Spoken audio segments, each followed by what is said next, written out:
Tingnan mo nga yung kay Inday Sara Duterte, mga boss chief mo, sir, di ba? Oh. Hanggang ngayon, no, wala tayong naririnig. Hanggang ngayon, wala tayong naririnig na depensa para doon sa mga Mary Grace Piatos. Ang dinadahilan nila, ano daw? Confidential funds nga confidential nga Hindi pwede sabihin, sandali. No, COA, ang humihingi ng mga papeles, dokumento kung sino mga tao na to, hindi naman yun kalaban ng gobyerno. Okay? Ngayon, mga kababayan, pakinggan natin.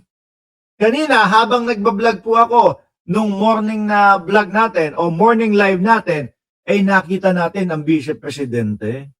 No? Sabi nung iba, Mark, naka-live si Vice Presidente, mayroong ina-announce, pero ayaw mag-accept ng question and answer. Yun daw. Ito. PM. Ayan na. Sa totoo lang, sino ang nagulat dito? No? Ako nagulat ako. Saan? Nakakulay itim siya. Kala ko may patay na Nagulat ako, nakakulay itim siya. Akala ko may patay na Pero yung pagsasabi niya na ako ay tatakbo ng eleksyon at tatakbo ako sa pagka-presidente sa 2028, isa lang agad ang unang pumasok sa isip ko. Dahil papalapit na po at parami ng parami yung nagpa-file ng impeachment complaint kay Vice Presidente, ang babangga nila dito, ang sasabihin nila, ayan na po, kaya po sila nag-aatubili at nagmamadali na impa-impeach ako kasi nag-announce na ako na ako ay tatakbo sa pagka-presidente. Yan ang sasabihin nila dyan, mga bossing. Ayan tingnan nyo, pinafile nila ako ng impeachment. Pero itong Pebrero na ito, mga kababayan, ang katapusan po nung 1-year ban nung unang impeachment ng Vice Presidente. Kaya timing na timing. Tapos i-timing mo pa ngayon. Yung sulat, liham daw ng dating Pangulong Duterte na mamamatay na daw yata. Huwag kayong magagalit sa akin, mga DDS. Ang buhay naman natin. Ako, miski sabihan nyo ako, kunyari, 80, umabot ako sa 80. O sabihin mo, 70, o kung ilan lang, 65 nga lang no? 70. Sabihan niya ako, malapit ka na mamatay. Accept ko, tatanggapin ko. Kasi ganun lang naman talaga ang buhay ng tao. Di ba? Pakinggan natin, mga kababayan, yung hindi kagulat-gulat na announcement ng Vice Presidente para sa planong pagtakbo sa 2028. Patawan. Kung tinulungan ko, mahalal. Patawad daw. Okay.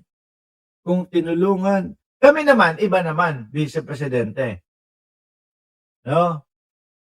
Iba naman kami. Masaya kami. Kasi nanalo si Pangulong Bongbong Marcos. At ito ang resulta ng nangyayari. Ngayon, kami magpapasalamat sa iyo. Bakit? Kasi pumayag ka na Vice Presidente lang ang takbuhin mo. Magpapasalamat kami kasi nabigyan daan yung tunay na leader para maging presidente. Di ba, mga kababayan? Sabi ni Armando De Feo, ako hindi nagulat kasi alam ko na may impeach si Sara Lustay Duterte asa pa siya na makakatakbo pa siya. Talay, game. Umpisa mo na, madam. Patawan. Kung tinulungan ko, mahalal, si BBM bilang Pangulo ng ating bansa. Oo nga, nagbabasa, no? May script daw. Patawan. Madam, wag na kasi wag na itago yung script na nasa ilalim pa. No? Pwede namang alam naman natin na nagbabasa Lumalayo lang. Siguro medyo may kalabuan na yung mata o malayo, itinatago yung script. Iangat na lang na gano'n para mabilis yung pagsasalita, madam. Kung hanggang ngayon, ay marami pa rin Pilipino ang nalulunod sa baha nang dahil sa malawakang korupsyon. Ito naman, madam, ang pagyayabang ninyong mga DDS, ang pagyayabang ng tatay mo doon sa 13,000 flood control na naipatayo nila. Nasaan yun na mga putang inang mga flood control ng tatay mo na yun? Di ba? Ilan yon? 13,900 plus daw na flood control ang nagawa sa panahon ng dating Pangulong Duterte. Mga boss, ano yun? Expired na? Kasi tapos na yung termino ni Duterte. Kaya hindi na, wag nang isipin nagagana pa. Ganun po ba yun? Hindi ho ganun yun. Yung mga flood control tatagal ng 40 years, 50 years, kung ilan pa at kung gaano kahaba pa ho mga bossing. Kung talaga na merong 13,900 plus na flood control ang tatay mo, di sana ramdam na ramdam namin yung kahit pa paano hindi ganoon kalala yung naging baha. Kaya nga po ang ginawa ni Pangulong Bongbong Marcos, aklang putik na yan, sinasabi nung tatay nito o yung dating mga nakaupo 13,900 plus. Di ba? Nasaan yun? Ba't walang gumagana? Ano dahilan nyo mga DDS? Ay hindi, tapos na yung termino ni Tatay Digong Ay hindi nagagana. Ganun ba? May expiration date pagkatapos ng isang presidente? Di ba? Yung mga nalilinlang na lang po ng mga ganitong speech, mga DDS na lang po, mga uto-uto na lang po. Di ba? Katawan. Kung lantaran ang pang-aabuso ng ating mga institusyon para sa pansariling interes. Sino? Madam, sino nag-umpisa niyan? Sino naglatag ng 15 na mga top contractor na laging nakakakuha ng proyekto sa gobyerno? Si PBBM, di ba? Ikaw nasaan ka? Nasa The Hague. Nagbi-bring him home. Labas ng bansa, balik. Labas ng bansa, balik. Ng mga politiko. Katawan. Kung patuloy ang pagtaas ng presyo ng mga pangunahing bilihin habang Inflation naman, madam Pero ginagawa naman paraan ng gobyerno natin na mapanatili na hindi na tumaas yung inflation, na mag-stable lang o mag-stay lang. Diba? At nandiyan naman din po ang gobyerno tumutulong kahit papaano ho na yung mga pangunahin kagaya ng mga bigas maibigay sa murang at tamang halaga. nananatiling kapos ang kita ng bawat pamilya. Katawan. Ang daming patawad naman pala. Ang daming patawad naman pala. Kung wala man lang tayong tunay na seguridad sa pagkain.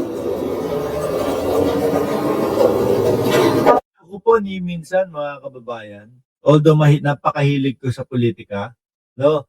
Although meron akong mga, kumbaga sabihin na natin may mga iniidolo ako na mga nandiyan sa politika.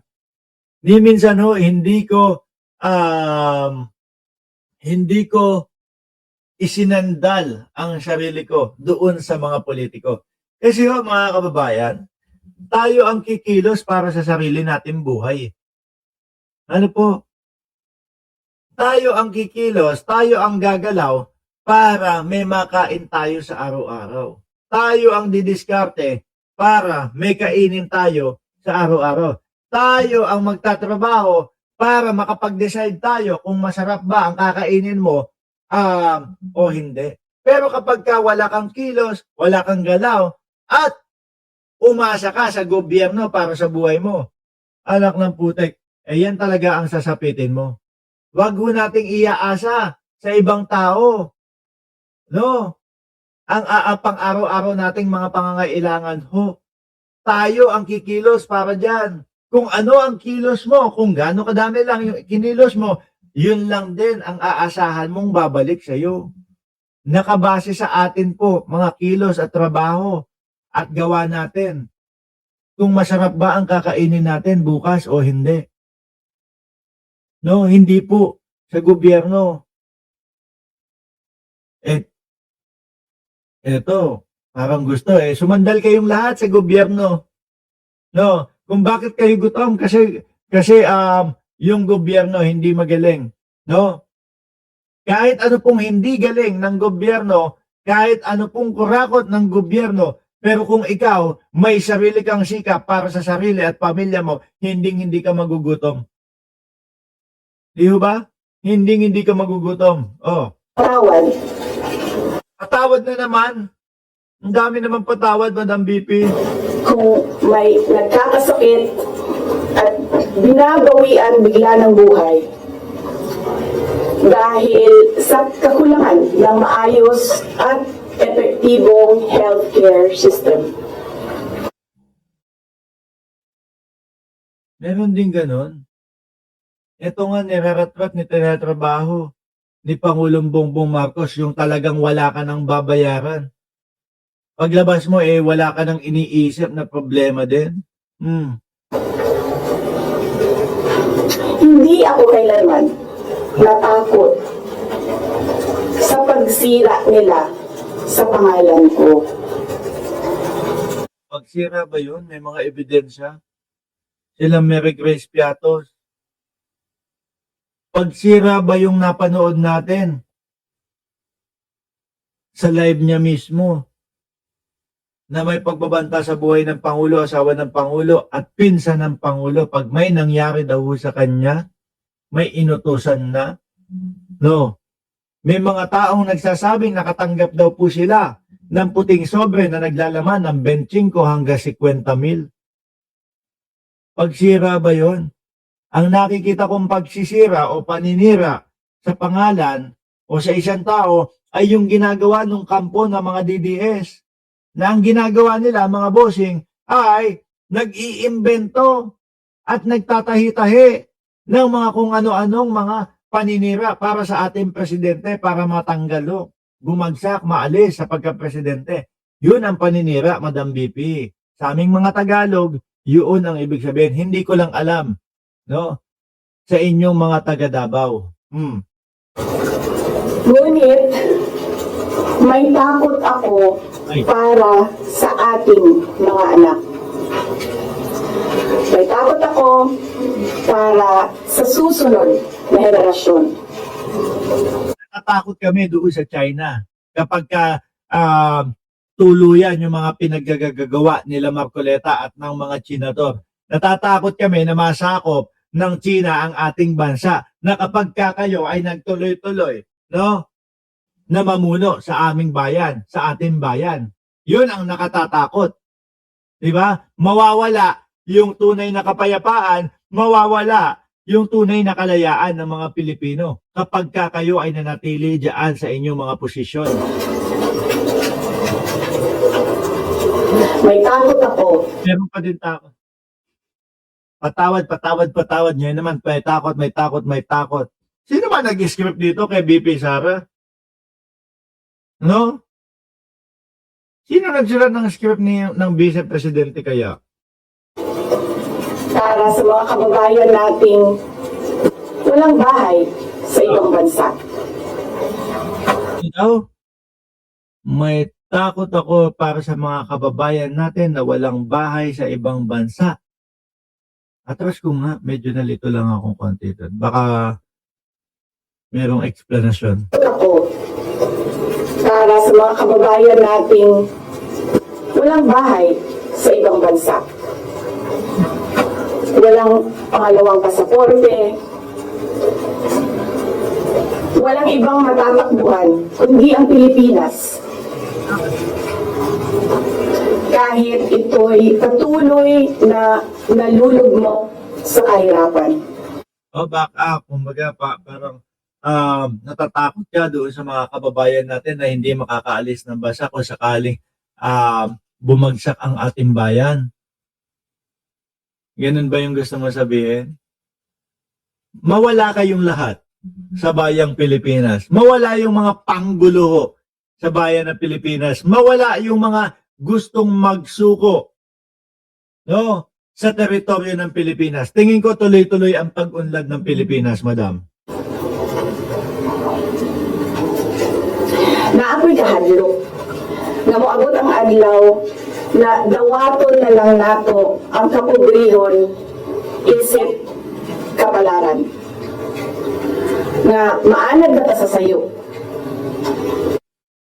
Lugi na yung mga Tagalog. Hindi na naintindihan.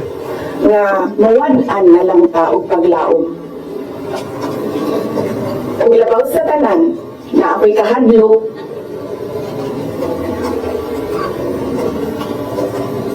nga moabot ang adlaw nga wala na tay Pilipinas.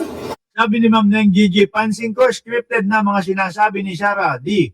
Pero wala pa ring sense as substance. Oo, tingnan nyo, tagal-tagal. Oh. Tuloy, laktawan natin yan kasi hindi naman natin maintindihan yan. Instead, I offer my life Ayan na! Ini-offer na ang kanyang buhay, mga kababayan. Diyos ko po, Lord, Panginoon. In-offer na ng Vice Presidente ang kanyang buhay. Madadamay na tayo dito. my strength Ha. and my future in the service of our nation.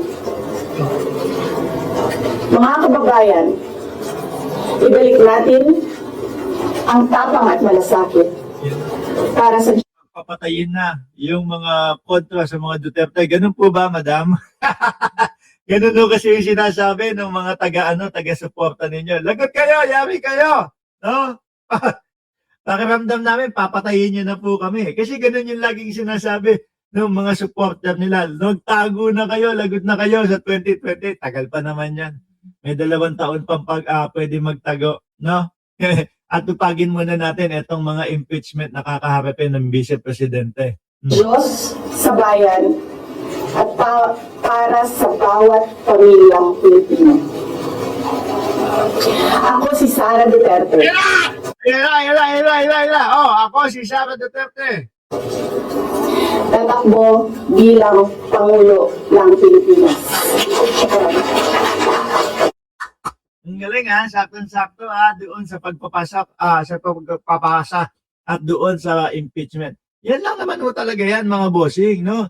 Ever since pa lang, 2025 pa lang, 2022 pa lang, alam na ho natin mga kababayan na tatakbo to sa pagka-presidente. Pero bakit yung announcement ay ngayon? Kasi sinakto po doon sa araw na matatapos na o sinakto po doon sa buwan na matatapos na yung 1 year ban nung unang impeachment at alam nila dadagsa na po mga boss chief amo sir yung mga impeachment complaint.